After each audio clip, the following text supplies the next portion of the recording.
Hello and welcome to another Battle Games in Middle-earth painting tutorial. I'm tackling the new Easterling models in the next couple of tutorials, and starting with Rutabi, General of the North, or whatever her title is. And I'm starting by spray painting it with an Army Painter can of paint. Then we go straight into the armour and use Retributor armour for all of the gold.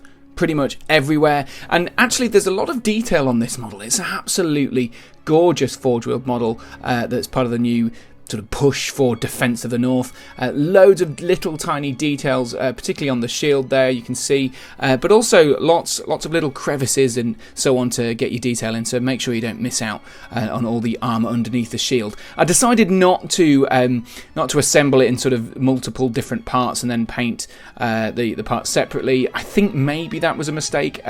The back of the shield is a little bit difficult to do. So I think maybe if you are able and willing and know how to do it, it's probably a prime example of something that could really benefit from using a sort of separate assembly and then gluing it all together once it's painted. Then I go straight over everything, including that chaotic red from Army Painter, with Reichland Flesh Shade. Let it dry a little bit before tackling the rest of the red with a lovely, gorgeous base coat of Mephiston Red.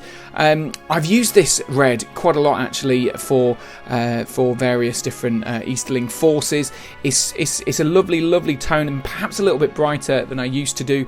I used to use the Mechrite Red, the old Citadel Foundation paint, but I've ran out of that, so I'm kind of moving on to this one. And you know what? It does a really good job. I tend to use a fair amount of thinner. I've got a new kind of thinner from Army Painter actually that seems to work, do the job. But so I top up the lid with thinner, get some red on, and then literally just highlight every detail. You can see me sort of picking out all the folds. There's so many little folds here on Rutabi. Very detailed model. Easterlings tend to really lend themselves well to layering in this kind of, I wouldn't say basic way. It's quite time consuming. I've sped up this video 8 times fast, so there's actually a fair amount of time spent on this, probably about 15 minutes or maybe a little bit more just on the highlighting for the red, and this is only one layer of that red.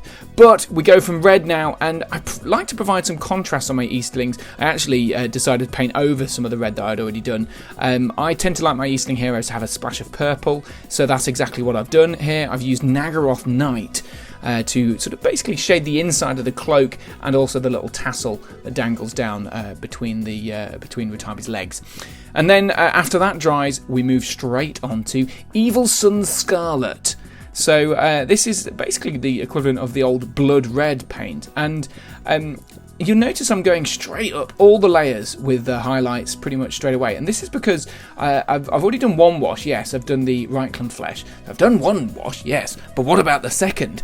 And I will do that in a couple of seconds' time. But I found when doing highlights of this kind, my kind of stark contrast highlights that I'm doing, I tend to find that a wash brings it all together and smooths those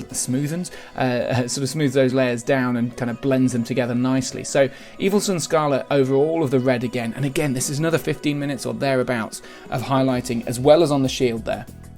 And I find just picking out all the fine details really easy on such a detailed model. It is very detailed.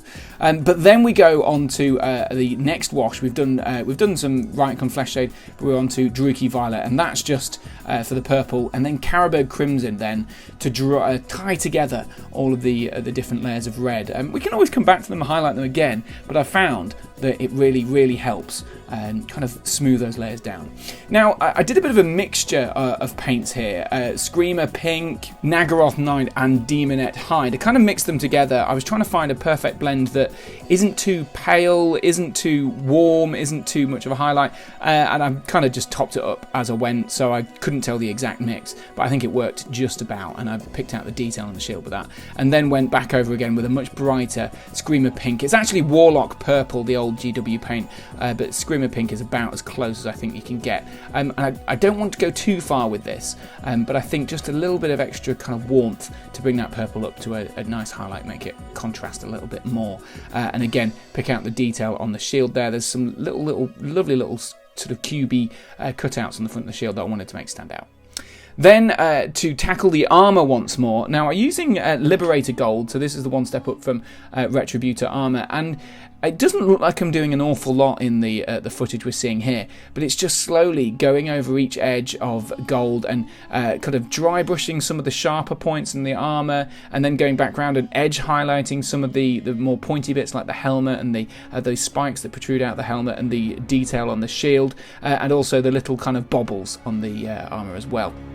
Now, for the first time using something other than red, purple and brown, we go for Dryad Bark and Gawthor Brown, basically just picking out details on the straps.